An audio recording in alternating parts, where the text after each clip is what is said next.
Hello বন্ধুরা, আশা করি সকলেই ভালো আছেন। তো আজকে আমরা অ্যানালাইসিস করব, প্রিভিউ করব আইপিএলের প্রথম ম্যাচের ব্যাপারে, যেখানে কিনা লড়বে কলকাতার সাথে বেঙ্গালুরু।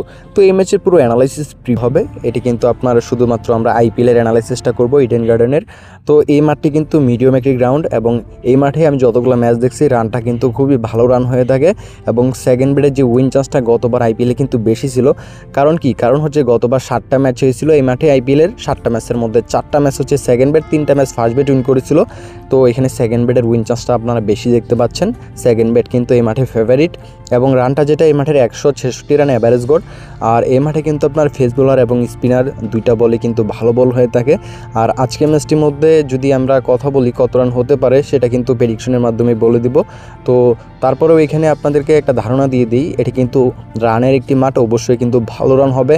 তো এখানে যেই টিমে এই মাঠে রান করতে পারবে না, আমার কাছে মনে হয় সেই টিমে ব্যর্থতা, কারণ এই মাঠে কিন্তু ইজিলি কিন্তু রান হয়ে যায়, এবং রানটা যেটা সেটা কিন্তু অবশ্যই বড় স্কোর দাঁড় করাতে হয় ফার্স্ট বেড ম্যাচটা উইন করতে হলে। তো সেকেন্ড বেডের যে উইন চান্সটা এই মাঠে বেশি থাকার কারণে, তো ওভারঅল দিক থেকে দেখতে গেলে সেকেন্ড বেডটি ফেভারিট থাকবে। রানের একটি মাঠ এবং স্পিন ফেস দুইটা বলই কিন্তু এই মাঠে ভালো বল হয়ে থাকে। আজকের ম্যাচের টিম রেট অ্যান্ড সাজেশনের দিকে গেলে আমরা দেখতে পারবো আজকের ম্যাচের যে টিম রেটটা সেটা কিন্তু এখানে কলকাতা কিন্তু ফেভারিট থাকবে, 1100 করে রেট থাকবে কলকাতা থেকে। বেঙ্গালুরু নিলে এখানে কিন্তু আপনি 1100 করে রেট পেয়ে যাবেন। আর এই ম্যাচটার মধ্যে যে টার্গেটটা দিয়ে নামাবে, টোটালি 20 ওভার টার্গেটটা আপনারা কী করবেন, যে টার্গেটটা দিয়ে নামাবে তার থেকে যখনই 10 থেকে 15 রান নিচে নেমে আসবে তখনই এটা হবে মেরে দিতে পারেন, তাহলে কিন্তু আপনি শিওরলি এই ম্যাচটার মধ্যে উইন করবেন। প্রথম অবস্থায় নিলে নিতে পারেন, চাইলে যে টার্গেটটা দিয়ে নামাবে সাথে সাথে হবে মারতে পারেন, তবে একটু শিওর বেশি হতে চাইলে 10 থেকে 15 রান নিচে নামলেই হবে মেরে দিবেন।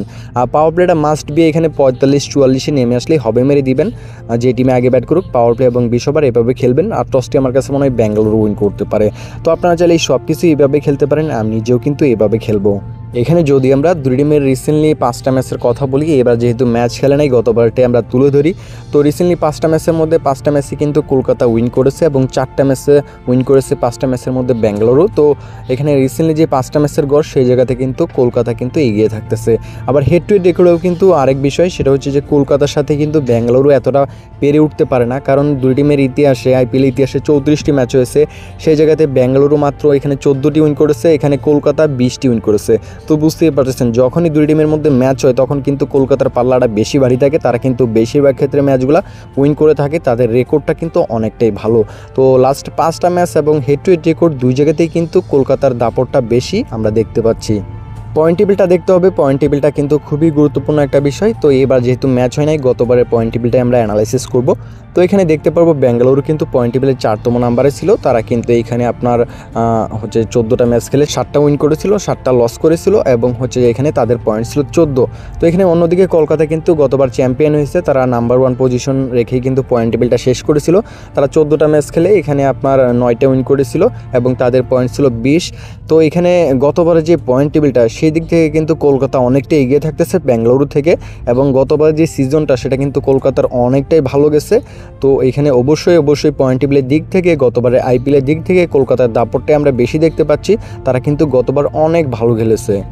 কলকাতা এবং বেঙ্গালুরু এই ম্যাচের অ্যানালাইসিসটা যদি আমরা দেখতে পারবো, এখানে আপনার কলকাতা কিন্তু ফর্মের দিক থেকে এগিয়ে, হেড টু হেড রেকর্ডের দিক থেকে এগিয়ে, পয়েন্ট টেবিলের দিক থেকেও এগিয়ে। তো এই ম্যাচের যে পুরো দাপটটা সেটা কিন্তু কলকাতায় দেখাচ্ছে, এবং কলকাতার যে উইন চান্সটা সেটা কিন্তু এই ম্যাচের মধ্যে বেশি থাকবে, এবং অ্যানালাইসিসের উপরে ডিপেন্ড করলে কিন্তু এখানে সব দিক থেকেই কিন্তু আপনার কলকাতায় এগিয়ে থাকতেছে এই ম্যাচের মধ্যে। আজকের ম্যাচের যে উইন চান্সটা সেটা যদি পাবলিকের ডিমান্ডটা আমরা দেখতে পারবো, এখানে আপনার হচ্ছে যে কলকাতার পক্ষে 55% থাকবে পাবলিকের ডিমান্ড, এবং বেঙ্গালুরুর পক্ষে 45% থাকবে। তো এই ম্যাচের উইন চান্সটা কিন্তু উঠানামা করতে পারে। তো ভালো থাকবেন সকলেই। এভাবে অ্যানালাইসিস ভিডিও পাওয়ার জন্য অবশ্যই চ্যানেলটাকে সাবস্ক্রাইব করে রাখতে পারেন আমাদের, আর তার পাশাপাশি ভিডিওতে লাইক করতে পারেন, এতে আমরা উৎসাহিত হই আপনাদের জন্য সবসময় ভিডিও তৈরি করার জন্য। তো অবশ্যই সাবস্ক্রাইব করতে ভুলবেন না।